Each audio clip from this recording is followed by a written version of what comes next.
Hello everybody, my name is Alexander and I'm going to teach you how to do Child's Pose. Now, today we're going to focus on two variations of Child's Pose. The first variation, knees together, inner thighs together, ankles together. Our butt will reach for our heels. Our forehead will come towards the ground. Now we want to spread our shoulder blades away from the ears so they're not close and shrugging, there's space. You also have the option to take your arms behind you. Now in this variation of Child's Pose, when our knees are together, the emphasis is on the lower back. If you choose to do the other variation of Child's Pose, where your knees are apart, this places more emphasis in the hips. So in the second variation of our Child's Pose, our knees are going to be wide, our toes are going to be together. This allows us to place more emphasis in the hips. We can still bring our forehead down to the ground, arms reaching forward, or the other option to take your arms down behind you. Some of the things that go wrong in this pose is we might be super stiff in the thighs. We probably won't be able to reach our butt for our heels, so you can take things like blankets or pillows and place them on your heels. Today I'm just going to use a block, for example, but you can take something to bring your butt closer to your heels. The same can be done for your forehead. You don't want your forehead hanging off the ground. You want to be able to have your forehead comfortably on the ground. So these prompts allow us to make the pose more accessible. So when we're talking about the benefits of Child's Pose, ultimately you have to look at what school of thought is making the statements. So you have physiological benefits of Child's Pose. It's a calming position. This position is something that allows us to emulate a position that we were as children, like in the fetal position. It's calming. It allows us to engage our parasympathetic nervous system, or a nervous system that down-regulates and calms the body down, right? So if you're somebody with anxiety, stress, just tension, poses like this, done in as well with specific styles of breathing for longer periods of times, can significantly reduce anxiety and stress. That's my personal favorite reason for using this pose. You can also use it knees together. This is a lower back stretch. Knees apart, this is a stretch for the hips. You also get a little bit of your quads going on. You have stretching your glutes. There's different things. Now, there are other schools of thought within yoga that make claims about Child's Pose, such as digestion, helping with menstruation, and other things like this. However, in my opinion, there's not enough scientific data to back these statements, so I personally do not feel comfortable standing behind statements like that. I try to stand behind statements that are in congruence with science. All right, our next pose is going to be a very simple one known as cat-cow, all right? Our first variation of the pose, cat or cow, is going to bring your spine into extension. You're arching your back, your shoulders are away from your ears, your eyes are to the ceiling. Ideally, we hold this pose on the inhale. Notice the angle of my spine. I'm trying to arch as much as I can while expanding my belly to the floor. Now the counter pose is cat, which we will tuck our chin, push our shoulder blades apart, round the spine, and then take your eyes to your navel. Notice the position of the entire spine. This is flexion of the spine. We should do this ideally on the exhale. Inhale, arch the back. Lift the chest, expand. Exhale, tuck the chin, round the spine, and contract. Now, some common mistakes in this pose is some people may try to move the spine all at once. So we'll move the head and butt at the same time, hips and head at the same time. Right, there's zero separation. Ideally, we should move the head, shoulders, mid, lower back, and then hips, and then move in the opposite direction. Hips, lower back, shoulders, treating the movement more as a spinal wave as opposed to, right, one piece of movement, okay? It builds a lot more health in the spine. Other ways we can do this pose is to start to add some rotation as we inhale, right? This is now a non-linear pose. Definitely not traditional, but this allows us to just become aware of our spine as it relates to 360 degrees of motion, right? Through your inhales, your cows, your exhales, your cats. So, some of the benefits of this pose. When we work on our cow variation, this is extension of the spine. This is a position the majority of us do not spend enough time in, right? So this allows us to strengthen and engage the posterior chain or back side of the body. Through tucking and rounding, okay, this places the spine in flexion. In this variation, we get to contract and strengthen the front side of the body while stretching out the back side of the body. So for those of us who want to build a stronger connection with their abdomen or abs, right? Not just nice looking abs, but a functioning core. Learning how to engage your rectus abdominis, your transverse abdominis, your obliques, your outer obliques, your inner obliques, your serratus anterior, and your deep pelvic floor muscles. All of these things together create the core, right? And that flexion, that rounded position makes it easier for you to engage those muscles in that specific position. And today we're going to work on our bridge pose. We're going to come onto our back, knees bent, feet flat on the ground. Now ideally, I'm going to keep my shins as vertical as possible with my knees stacked over my heels. My full foot is going to be on the ground, but I'm going to try to spread my toes to create a larger surface area. Now I'll stretch my tailbone away from the top of my head, creating length throughout my entire spine. While still keeping the connection in my feet, I will press my hips now up to the ceiling, contracting both glutes, squeezing your butt cheeks, my butt cheeks, as hard as I can. Now the goal here is to keep the weight in the heels. I'm not looking for my heels to come up. That could be a variation, that could be something we play with, but that's definitely not the standard, and it shouldn't be. You're going to tend and focus on lifting the hips up as much as you can. You should feel this in the butt cheeks first, in the hamstring second, in the lower back third. That goes for the order as well as the intensity. This pose can be used to actively strengthen the posterior side of your body. The butt cheeks, hamstrings, and lower back, as well as opening up the front side of our body. That would be our hip flexors and our abdomen. So if you have tight hips because you sit down a lot, this is a great pose to counter stretch. Some common mistakes that we will see here is you should feel this on the back side of the legs. If you're starting to feel tightness and pain in the front of the thighs, that's telling us your quads are tight and you need to stretch, okay? So you might want to try a quad stretch prior to this, okay? Another mistake is heels too far forward, or we try to lift our hips higher by bringing our heels off the ground. Again, that's a variation that we can do, but that is not the standard. Remember, the benefits of this pose: actively strengthen the back side of the body while opening and expanding the front side of the body. Alexander, and today we're going to be working on our pigeon pose. We're going to start off in a tabletop position, shoulders over your wrists, knees underneath your hips. You'll tuck your toes, take your hips back and up into downward facing dog. From here, we'll take our right leg up towards the sky.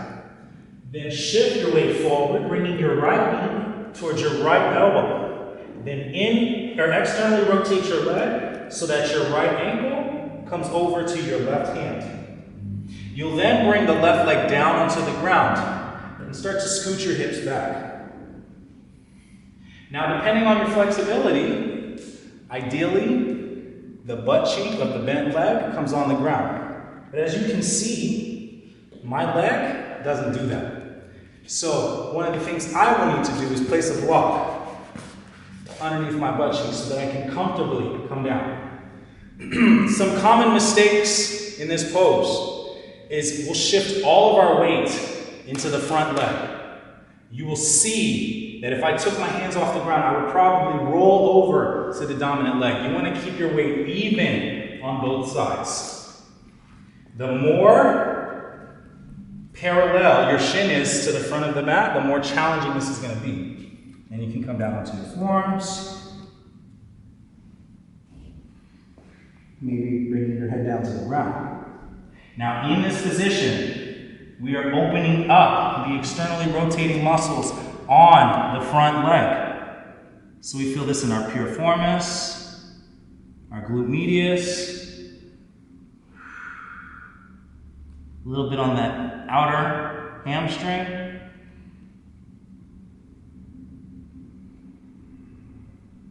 And you can also use this as an opportunity to open up the front of your back leg, okay? So your hip flexors on the back leg. Alexander, and today we're going to be working on one of our variations of a back bend called a cobra and or upward facing dog. Now, first and foremost, the positioning of your hands makes an enormous difference as to how intense this is going to be. If your hands are out in front of you, it's pretty easy, okay? It doesn't place much stress on the spine. Hands underneath your shoulders, consider that medium. Hands underneath your elbows, consider that hard. All right? Now we're going to squeeze our feet together, toes pointed. Squeeze your butt cheeks into the floor. This is to support the lower back. Now, we'll start off our back bend by first hovering the head. Okay? My hands are not even pressing into the ground. They're just on the floor. Then I lift my chest. I'm doing so by engaging the backside of my body. Again, my hands barely working at this point. Hovering my belly. Still, hands barely any pressure. I'm using the backside of my body. At this point, this is your baby cobra. If this is where you want to stop, this is where you want to stop. We can now start to engage the hands with the elbows still bent. This is our cobra. Shoulders away from the ears. And then if we fully extend our arms and then lift the thighs off the ground, this takes us into our upward facing dog. Consider this the harder variation. Okay?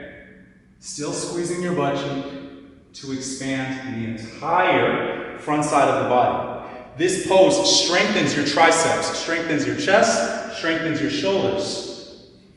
Also, with proper form, helps create a better connection in your shoulder blade and scapular area. One of the easiest ways to screw this pose up is to let the shoulders do this. Whether your hands are here or here, I can't tell you how many times I see people doing upward facing dog or cobra like this. This shows me you have zero connection with your scapula as opposed to that. My hands didn't move, but that was entirely my shoulders. Now I have space. Now I'm engaged. This is lazy. Okay? Another thing, letting your hands or elbows rotate out. Ideally, your elbows point to the back of the mat. I want to see the inside crease of your elbow. Whichever variation you choose. And today we're going to be working on our downward facing dog. Now to enter this pose, I like to start from a tabletop position. Shoulders over your wrists, knees underneath your hips. From here, I'll tuck my toes and then rotate my elbows to point to the back of the mat. Hover your knees 2 inches. Now, from here, shift your butt back. Keep your knees low. Reach your butt for your heels. This creates a connection of the belly to the top of the thighs. We're going to try to maintain that connection as we now start to straighten our legs just a tad. Emphasizing belly staying close to the thighs. I honestly don't care if you can straighten out your legs. If you can maintain the position of your spine, right? Extension. Then you can try to straighten out your legs. But don't straighten out your legs and round the spine in the process. This is crap, okay? This is a poor spine. Much better. Okay? Don't worry about pressing the heels. Keep the knees bent. Keep your belly close. This pose strengthens your entire torso of the spine, creating a stronger shoulder girdle. This pose opens up the hamstrings and entire posterior chain, as well as builds a better connection into the hips. Depending on how you do this pose, it can be considered a passive pose, but for most people, doing downward facing dog is not going to be passive, as you can see. And today, we're going to be working on our forward folds. Now, you're going to have your feet about hip width distance apart, but your feet can be really, there are multiple variations, all right? We can go wide, we can go super narrow, it just all depends. Now, we're going to start off with a small bend in your knees, push your butt back, keep pushing your butt back, bend your knees more, get your belly as close to the tops of the thighs, and then you'll melt. Ideally, okay, you keep a connection of your belly close to the thighs. We don't need our legs to be straight. Notice the moment I straighten out my legs, it's a lot harder, right? Now, if I'm super flexible, I might be able to do this with my legs straight, but it's so much more achievable if my knees are bent, okay? And it helps us, when we have our knees bent, to move into the next pose, which is usually a halfway lift, our torso being parallel to the ground. With our knees bent, we can hinge, push the hips back further, and maintain a neutral spine. With our legs straight, typically, when we go into halfway lift, legs straight, all of these muscles on the back side of the body are connected. So when we straighten our legs, you make them more taut, and it makes it harder to control. Okay, so this would be an incorrect halfway lift. This would be an incorrect forward fold. And not necessarily incorrect, but that's a lot of spinal flexion. We spent a lot of time in spinal flexion already in our daily lives. So it's just one of those things. It's a risk assessment. Is it worth it? Is it necessary? If there's a specific pose in pole, chair, or in your daily life that really requires you to be like this and you need to make it perfect, then maybe. But you have, again, then there's a trade-off between vitality and then performance, right? You can move to a more performance-based lifestyle, but a higher level of performance, you must sacrifice vitality in order to do that. And welcome. I'm going to be teaching you some variations of our different warrior poses. Now, getting into your warrior is easier from a standing position moving backwards, in my opinion. It just makes it easier to maintain the angles. However, in more advanced and challenging yoga classes, you may find that to get to a warrior pose, you would first be in a downward facing dog. So you can get into it multiple ways, but the alignment is what we're focusing on.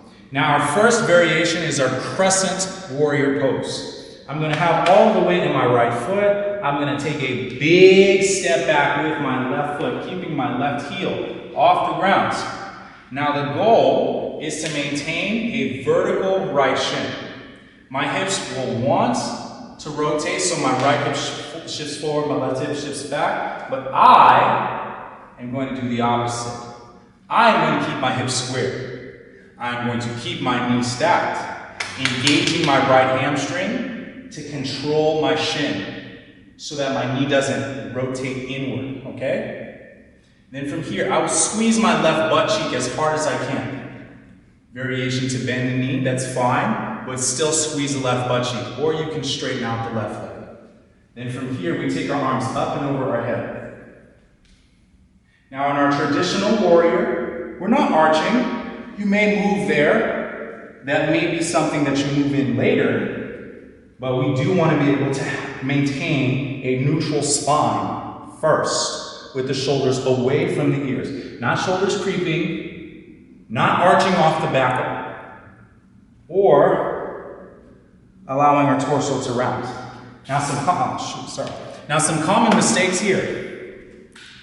Again, your hips shifting, you trying to take your heel halfway down, the back heel, or this right knee, the front knee, rotating in. This is a compromising position for the knee and can lead to quite a few issues going down the line. And today we're going to be working on another variation of our warrior number 2. Now, we're going to start off standing position at the top of the mat. Remember, you can get into this pose from the ground as well, but it is easier with alignment for beginners to start from a standing position.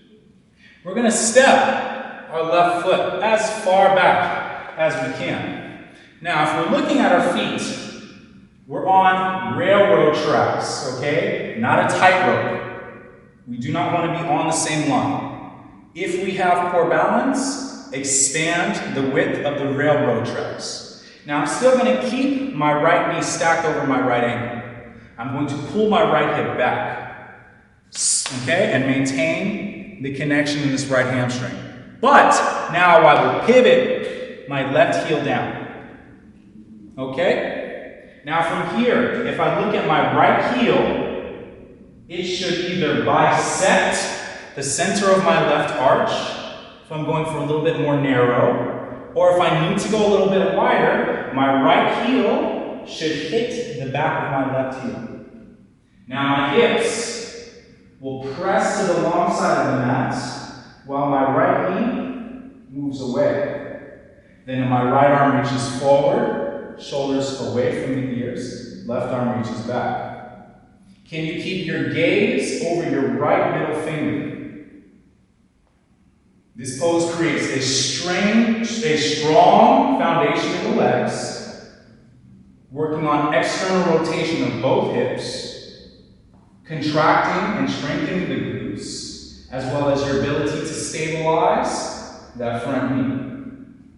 Then you also get some expansion of the torso, and then having to stabilize in that position. Now, some common mistakes in this pose is having your feet too narrow. So when I go into my warrior, right, my right heel may be bisecting my left big toe, right? It's too narrow, my balance is going to be too challenged, and because of the fact that it's so narrow, it's just really setting me up for some poor alignment and some potential injuries, okay? Another common, extremely common mistake, this right knee or the front knee internally rotating, okay? And becoming valgus, caving in. There's a time and a place, especially in sensual dance, there may be times where we allow our knees to do that. However, we don't want to do it excessively. We want to save those for very, very specific moments. In our general yoga practice, that's not something we want to do. And today, we're going to work on another variation of one of our warrior poses. Now, the other warriors, we've all entered our warrior in the exact same way from a standing position. Now, in warrior 3, unlike the rest of the warrior poses, which have 2 separate bases of support, meaning both legs are on the ground, they are a bilateral pose. Warrior 3 is a unilateral pose, meaning that it is something done with just one side of the body, right? You can do it on both sides, but the base leg is unilateral. There's only one base leg. So we're going to pretend that we're going to take a big step back. But instead of actively stepping back, I'm going to keep my hips square. I'm going to reach my left leg back as if I'm stepping, but I'm going to press now to the heel. My leg is not limp, it's not bent. My left leg is straight. If anything, bend your right knee and straighten the left leg. Now you can take your hands to heart center, you can hands behind you, hands out to your side, hands in front of you.